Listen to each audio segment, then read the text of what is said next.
and welcome to this month's episode of the Distance Learning Roundtable on the Incandescent Radio Network and Incandescent TV. I'm Hope Katz-Gibbs, producer of the show, where experts gather to discuss the future of online education. It's an honor to introduce you to the show's hosts, Pat Cassella, the executive director of the U.S. Distance Learning Association, and Dean Hoke, managing partner of the international organization EvoLLLution. Today's topic is bucking enrollment trends to grow in a challenging environment. We know you are going to love this conversation. Our guest is Amrit Ahluwalia.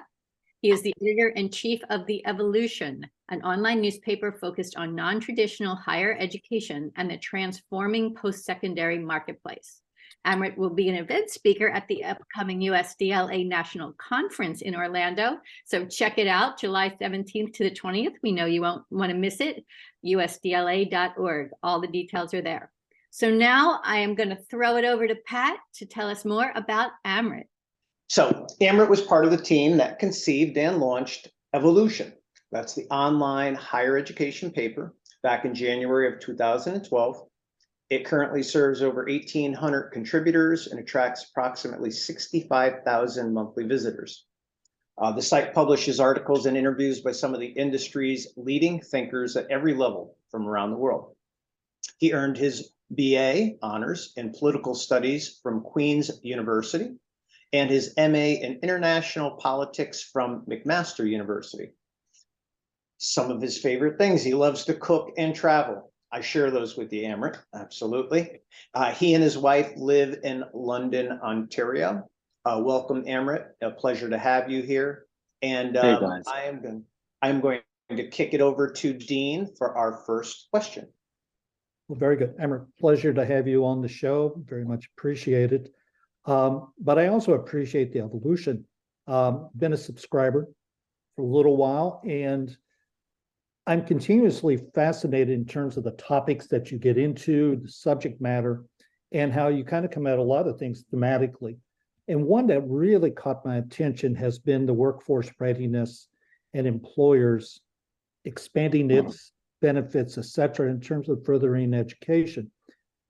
And we don't hear a great deal about that. At times it kind of pops up within the media and some other places, but there hasn't been a lot said, I think, about that. Why do you think it's such an important topic? Why is it an important topic to your readers? Yeah, absolutely. I mean, it's one of those things that can get really frustrating sometimes with how disconnected the industry broadly can be from the necessity of workforce readiness and workforce alignment, to the connectivity between programming and employment outcomes. The fact is, students today are consumers. They think like consumers, they act like consumers, they're consumers in every other part of their life. And in higher education, we've been really slow to recognize that shift in their characteristics and their personality and in their tendencies and behaviors. These individuals prioritize labor market outcomes over almost everything else, partially because of obviously how expensive a post-secondary program today can be, and partially because, frankly, we've spent decades teeing up workforce alignment as the core promise of what a post-secondary education can get you. Right now, internally, we talk a lot about good citizenry. We talk a lot about the importance to society of having a well-educated community and citizenship, the importance of creating access to education at every turn. But when push comes to shove, we have a tendency to highlight the value of undergraduate education, especially as a pathway to a successful career. Unfortunately, we've done very, very little to actually translate that promise into action. No, yeah, I love your comment that students are truly consumers these days. Yes. You know, it's great, they get excited, they want this post-secondary degree, and then, well, you know, the reality is they are going to have to go out into the workforce and be prepared and whatnot, and take a job and pay those student loans off. So, you know, a lot of higher education institutions, they were profoundly affected by the pandemic at all levels, right? Yes. And even to this day, they're still adjusting, right? We've recovered it quite a bit, but there's still lots of adjustments going on. What have you observed? And give your thoughts on what can these institutions do to help stabilize enrollment? I think what's really become clear is the importance of student centricity, however that's defined by any given institution, to operations and to success. Which, I mean, effectively what that means, and I realize student centricity is one of these terms that has become a buzzword. Very disappointingly, but it's become a buzzword. And what I mean when I say student centricity is the constant pursuit of ensuring that every process, every service, every delivery within the institution is oriented towards the needs of the learner. So from that lens, I think you can look at most post-secondary institutions and say that not only is that not the case, but there really isn't a process in place to even start to pursue it. So an orientation towards student centricity, towards gearing the institution to actually serving and responding to the needs of the learners that are coming through the door, I'd say that's one very critical step that almost every post-secondary institution can take. And I'll also say student centricity to me feels like one of those things that's a constant pursuit, not necessarily something that's achievable, which is to say, I think there's the capacity to look at student centricity and say, can you accomplish it or can you not? And I don't think it's accomplishable. I think it's something you pursue. What the pandemic did was create a large gap between the institutions that had truly invested in and truly prioritized high quality online learning experiences and schools that had really considered it an afterthought. And that was seen in whether the institution implemented sort of emergency remote learning as its entire approach to teaching and learning over the course of the following year, or whether they could implement and leverage existing online best practices to create learning experiences that, while not perfect, still had elements of peer-to-peer interaction and peer-to-faculty interaction that meet the threshold of a solid educational experience. And then finally, I think it really highlighted the value and the need for non-degree and alternative programming pathways. I think combined with the previous comments around the importance of labor market outcomes and employability, folks really started to recognize that they didn't necessarily need to do 4 to 6 to 10 years of education to get the skills and competencies necessary to get the job they wanted. What folks are increasingly looking for is a flexible learning environment that meets them where they are. And if that means, someone's going to complete a degree over the course of 20 or 30 years, but will earn micro credentials along the way that are going to certify them to continue to progress up a career ladder, that is a perfectly reasonable and acceptable and appropriate approach to pursuing a post-secondary education. By the same token, if you have a 17 or an 18-year-old that's looking for a life-affirming event that's going to help them progress into adulthood, help them teach them sort of independence and all those valuable things that come with a traditional liberal arts education, that should be accessible to people too. Workforce co-op as I would, call it, right? To me, that's one of those elements that I think these universities really need to do a better job with. It doesn't mean you don't have to be traditional, where you have to go to school for 4 years at a time and then get out and try to find a job. How about mixing in some real life work experience within those 4 years so that when you get out and you have a degree, you've got a little bit of experience on your resume? Oh, that's just my thoughts, right? Dean, I'm going to kick it over to you. Well, let's kind of continue this conversation based on COVID and just when it just went nuts for everybody. And what comes to mind is that we've heard of a lot of examples of what went wrong. But I'm very curious from your perspective and your experience. Others took this on and were successful. They've done new things. Can you give me some examples of schools that have done different things and been successful with it? Talk about that a little bit. Yeah, so I think there's a number of schools that have tried a number of different pathways to establish success through their own lens. And it's really important to frame out, when we talk about success, when we talk about the anecdotes and experiences of different learners in different institutions, these aren't universal answers, right? These are experiences that made sense at a particular institution at a point in time that allowed them to be successful. But there's lessons there and there's consistent themes there that I think make sense across the board. So for institutions that have an orientation towards doing high quality non-degree programming, how do you ensure that learners understand what that non-degree programming means? And how do you make it easy for them to find, enroll in, and attend the programs that are right for them at a point in time?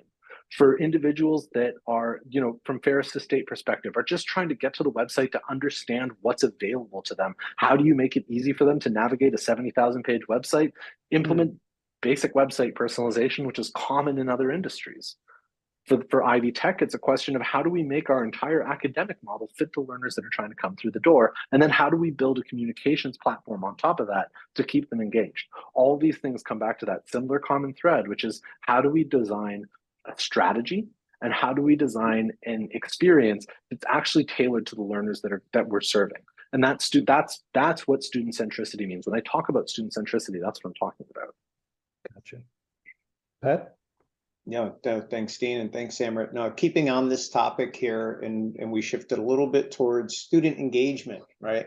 How do you keep the student engaged? Not just with, making it easy for them to register and whatnot and get into a course, but, in both a physical classroom and a virtual classroom, how are you keeping these students engaged these times? Have you seen good examples of schools that have excelled in this area? And let's also, I'd like to hear your thoughts. Is there an impact on the instructional designer for successful engagement? Let's chat about this. Absolutely. So I'm not going to call out a particular school here because I think it would be, there are so many examples of this. But I think the starting point is that there's no such thing as a physical classroom and there's no such thing as a virtual classroom anymore. I think the learning environment in general is hybrid now. Where we are today is students who live on campus still want to do at least 1 or 2 courses online because it just fits their schedule better.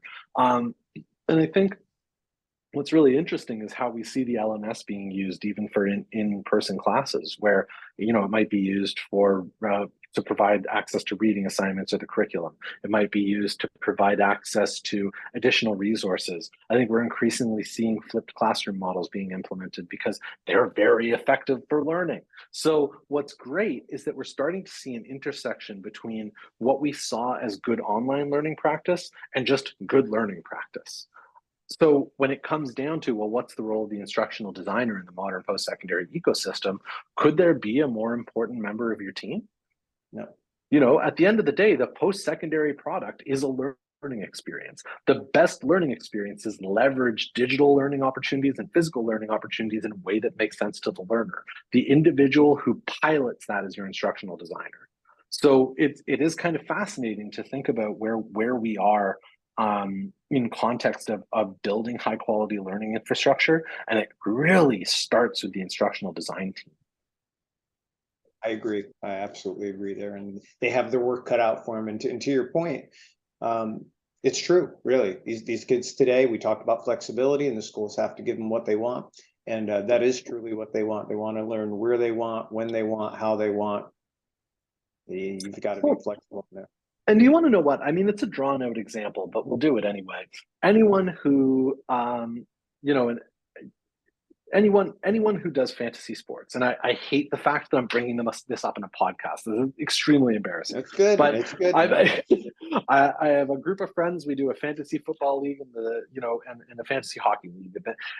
I haven't watched a game of hockey or football in the last 3 or 5, 8, oh my God, 10 years. I haven't watched a game of hockey or football in the last 10 years without my cell phone. That's right. Because through that entire experience, I am keeping track of the players that are on my team and how they're doing. And that is a hybrid experience. Good point. Right? That is a foundationally hybrid experience. And I think that when you think about the way that anyone, regardless of whether they're, again, like 17 years old, whether they're 14 years old, whether they're 40 years old, whoever the individual is, the way that we interact with our physical world is with virtual components. It's with bringing elements of hybridization to every single thing we do to ameliorate it. Agreed. Dean, keep the sports theme going. Well, Dean, you didn't mention the best sport, and that's baseball, of course. But anyhow, but also kind of staying with your analogy.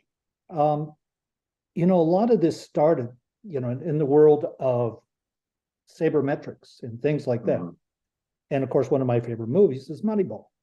Okay, it talks about Oakland A's and talks about Billy Beane and the beginnings of the sabermetrics thing and Bill James' seminal work. in that field. Now, why does this fit in education? Well, there actually is a bit of logic to it, because in the movie, Dean basically says, adapt or die. And when he is fighting with his coaches and things, and frankly, I see that analogy at times within the field of higher education. It's one thing, you've been talking about a lot of community colleges, a lot of state universities, and groups that have considerable resources behind them. What I worry about are the smaller schools, the private schools, Yes. and they don't have the same level of access. What can they do? What can they take the approach of adapting or frankly dying? Look, it's a really upsetting situation when you think about what's happening to the fabric of higher education in the United States right now, because what makes higher education in the United States great is the diversity of opportunity, the diversity of choice that exists for learners. There are 4,600 accredited post-secondary institutions in the US.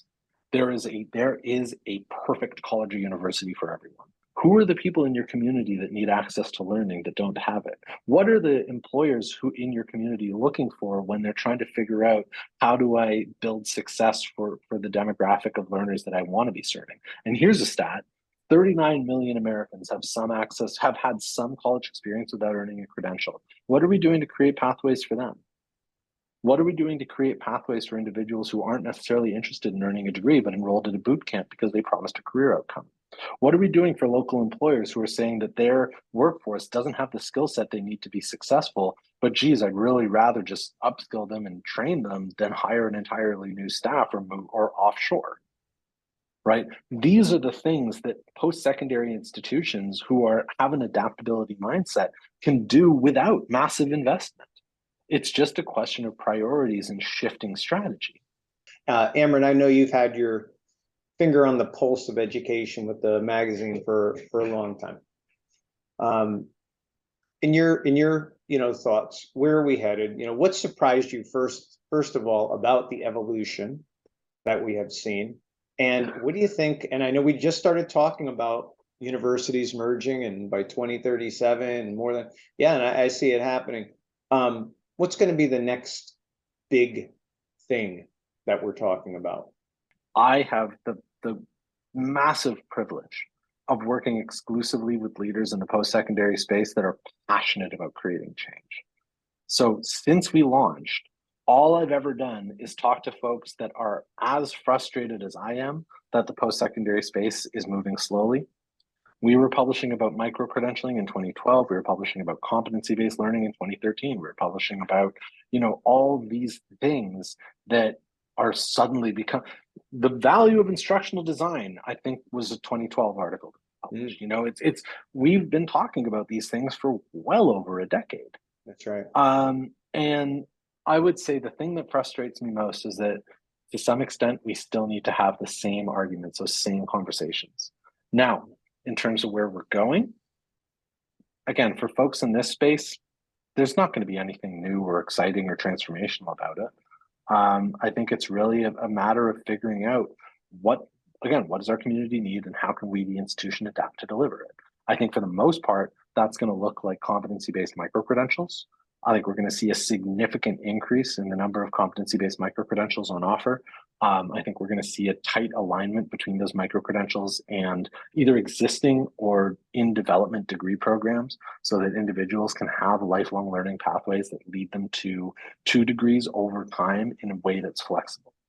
That's what I think the future looks like for us. But the road there is not smooth.